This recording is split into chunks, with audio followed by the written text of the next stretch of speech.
I did something I have never done in an interview before.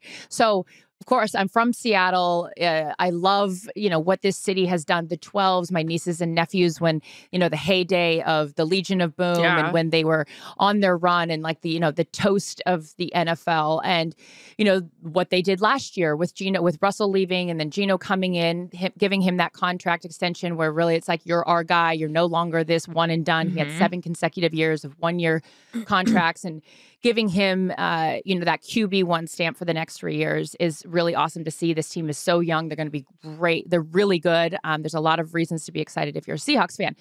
Okay, we get all that.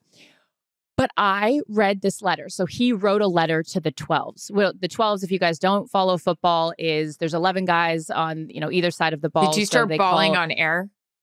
I started crying in the interview. I started crying in the interview when I read this excerpt to him, which I don't like to have notes in an interview or like read off stuff. I like to just have a conversation. But this is the first time that I've ever had my phone next to me in an interview because I wanted to read this part to him and get his reaction. So Geno writes a letter to the fans of Seattle, basically thanking them for standing by him and all this kind of stuff and how this isn't the end of his career. It's his 11th season. It's just the start. Okay, but this is the last line. Not even just in the NFL, but in life. Anyone who might be feeling like a disappointment or who might be getting pegged as someone who can't achieve certain things, maybe they can look at me and say, Geno, he kept grinding, he kept believing in himself, and eventually he found a city that believes in him back. I started crying while reading that. So embarrassing, though. No. He's like, I look at him and I'm like, I'm sorry, I'm crying. And I got so emotional because I was like, I think just this idea that like, Russell leaves and like, it's all over. You know what I mean? And like Russell was incredible for the city. He was incredible, bringing a Super Bowl here, almost 2.